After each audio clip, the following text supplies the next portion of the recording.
There's a bird. Hi, Kanyoni. Good morning. Hi, guys. So, my neighbor is constructing. Kuna mjengo inaendelea near our place. Why is today's like I'm using the other phone and I'm telling you it's clearly not like the other phone that I have, and I'm just gonna work with it because my daughter has the other phone, and I'm trying to keep her busy. All right. It's 9, right? It's 9:11.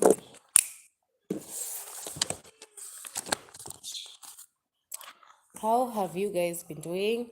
Happy Father's Day to all those fathers who are literally and intentionally and deliberately showing up for their kids, and they're, doing the good work of, understanding that they are the masculines and they should be providers for their kids and be present for and attentive and intentional and also loving, because you have to encompass, I feel like, as a masculine, really. There's a book, The Superior Man. Hi, thank you so much for liking. And the superior man, I read a nini that was saying, man was built for the women in the world. Hi, Vincy. And he was built to, actually, both of them challenge him, but they are to build him. The more he conquers, the more he feels fulfilled, and the more he finds purpose in who he is as a man. So it's like literally just service, like service to others. So if you're not willing to do that, well, it's not meaning that you're less of a man, but also don't ask questions like, so what's my purpose? What's my point of being here on earth? Because at the end of the day, I feel like the first purpose is, and I've been learning this, is for sure serving others. When you're in service to other people, you will always find a form of happiness, contentment, and vulnerability that allows you to understand that, hey, you're here, and whatever role you're making, it is needed. It could be emotionally, physically, mentally, spiritually, the prayers people make for you, or just, literally financially, you know what I'm saying? Caring, protecting. So shout out to all those dads who are present. Shout out to them. They do an awesome job, and man, it is work. I mean, dealing with, okay, women, we are complicated, and also going out there to find work, it is complicated, and struggling, trying to make something of your life, it's hard. I'm not joking. It's hard, but you know what's the worst thing you can ever be is be fearful. And once you're fearful, you become a coward because you never face your fears.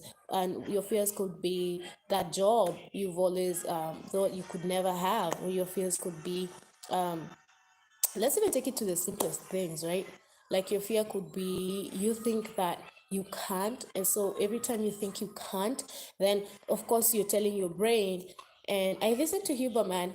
I told you guys about Huberman. He's this neuroscientist who has this awesome podcast. And you know how the girls had that trending thing of, yeah, I love me a Huberman, because he's that masculine type of man that women look up to, yeah, in general. Like, you want a man who's smart, who knows what he wants, who knows that, hey, I love myself enough to know that I don't need a bunch of women to feel secured. I'm secured by myself. I'm not walking around with insecurities because I'm trying to find identity in other women, the opposite sex. And I remember listening to also the interview by this guy, Jackie Hill Perry's husband, and he was talking in Lacrae, the deep end, and he was saying, how when he was a womanizer, all he thought was because of what he saw happening in the masculine figures who are present in his time as he was growing up and what they were doing, and he thought because he used to see his uncles outside with the women, with the girls, I'm saying, the hoes, and the more numbers you have, from these women, you in that ghetto mindset, it's, yeah, you're the hero. But once he got renewed in his mind, once he knew Jesus, and once he was in a commitment with Jackie Hill Perry, I think what I loved about that is when he confessed and said, I thought Jackie Hill was a problem, but I ended up realizing I'm also the problem in this. And he now started working in himself to unwrite, because every time his wife would reject him, he'd feel like, why are you rejecting me? Like, we're already in this marriage thing. And Jackie Hill also had problems. She had father wounds. She had, what I'm saying, and she couldn't trust men. So, and then here he is, and he's thinking he's doing what a man should be doing. And little did, anyway, long story short, they went to therapy, they worked on themselves, they became intentional. That's the point. They became intentional in working towards themselves so they can meet in that alignment of, and even how they said it, like, it's, hey God, I know I'm really struggling with this, but help me. So it's like you to God, and then God to your partner. And I felt like that was such an eye opener, because a lot of times, I won't lie, I'm so prideful, and I probably think even my exes are, and it's like, I'm like, fuck it, what the hell, I don't care, I'm gonna make it happen. I'm so fucking sure I'm gonna make you sit in the fucking, I'm gonna make you sit in the front line. You're gonna fucking see me make it happen, and you're gonna feel so stupid for making me do this by myself, and I'm gonna make you feel it, because I know you feel it even now, and I'm not about to lose myself, because I know you don't deserve me, and I know I don't deserve you in this state, because this is hot, this is vengeance, this is, you know what I'm saying? And it shouldn't be coming from that. I should be healing. And I am taking that intentionality to see, but because it's in me, I can't ignore. Like, I have to be self-aware. Like, hey, this is where I'm at, and where I want to be. Man, God needs really to help me and work in me and walk with me, because, hey, I feel like I am just not ready. Honestly, I am not ready to hear any bullshit. I'm so focused, and I just feel, I didn't wish this upon myself, but at the same time, I made the choice and decision, and I'm gonna walk my head held high, because at the end of the day, what am I supposed to do? I'm raising a daughter. What will I tell my daughter? Like, yeah, please be disrespected. I mean, the way I feel like, I was raising her the other day, and I was crying at come of the shower, and nilikuwa tuna heaviness of heart, because and then I feel like crying. And I remember telling myself, I remember seeing how my mom used to be, and how she used to be, beaten by my dad, and how I used to cry and like stop, and and I say it, and even in such a young age, I really wrote to myself, I'd rather be by myself than be with someone who hurts me, who makes my mom feel like she wants to reject me. Because even when my mom was passing through that, I remember she had this feeling of, I don't want to see anyone, I just want to lock myself up. Even my daughter is just trained to me. Every time I cry. Oh, hi, Jonte. Hi. Yeah, niko poa. Yeah. Yeah, nasema story ya vile iko, and I remember saying, hey, mi siwezi taka sasa. Let me be the mom who the younger me wanted, because hey, sasa hizo staki. Hey, because you see how it's like triggering. It's like, no. And he'd already hurt my mom, and it's like, no. I'd rather stay by myself. So yeah. Guys, I want to read you guys I don't know where that book went. Oh my god, I left that book outside. But I'm gonna read you guys 365 Days with Self-Discipline. I feel so teary. I don't like having to come out here and cry so much, but then again, it's like, this is what makes me me at the end of the day, and these are my wounds. If I don't walk around acknowledging them, I'm gonna be a fake person, and I don't want to be a fake person. Like, I want to be so authentic, and I want to teach people, like, it's a day at a time. You don't have to figure it out all the time. Like, sometimes I even tell this myself, like, you don't have to have, si lazima uwe na answers zote. Si lazima uwe na answers zote kila wakati.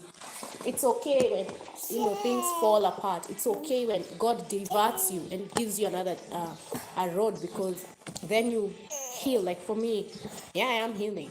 Am I saying I'm gonna be a good spouse to someone right now? No, I won't. I'll probably hurt you.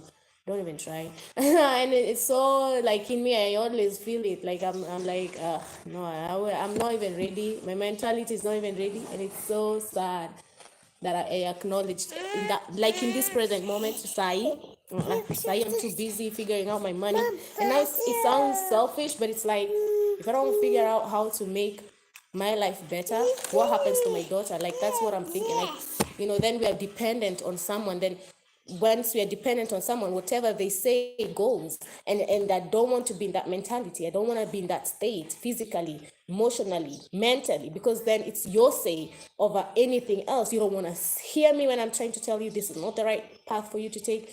You don't want to listen to any logical thinking, because you're like, I do all this, why would you dare talk back at me? I don't want that. Who wants that? That's a fucking cage. And because I don't want to be a caged bird, I'd rather chase my own dreams. I'd rather make my own money. And I'm not saying it. Maybe then, mom, maybe then when I'm up there, then I'm healed and I've done a good job even teaching my daughter, love yourself enough to acknowledge. Like I remember how my bro was telling me, like, you have to love yourself enough to acknowledge that once you love yourself, you won't accept something less. Like, and it's so true. Utakubali mtu akubebe ujinga ati juu anataka kukubaia uongo. You see, you always see truth. You want truth. And mara mingi people like buying you lies, and what I'm saying, because it looks pretty, because it sounds good. No, like I want to see, like, in the real. Show me how you act when you're angry. Show me how you deal with people when they become short. And oh, thank you, John. Tay. Yeah, it is. Like sometimes I always feel like a part of me just wants that realness. Like, no, I want to see you. Like when you're angry, show me how you do people when they do you wrong. Let me see your character. Let me see the person who you really are. Let me see how do you deal with things when things are not working out. What ways do you, like, how do you work on yourself? Do you just work on yourself and like and like feel like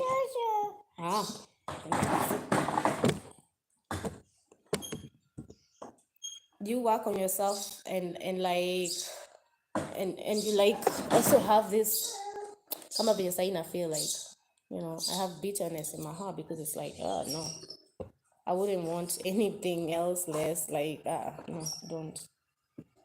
I even think about, even my cousin was telling me, Leah, you're so, and I was like, yeah, it just because I don't want to find myself then thinking like I made this choice and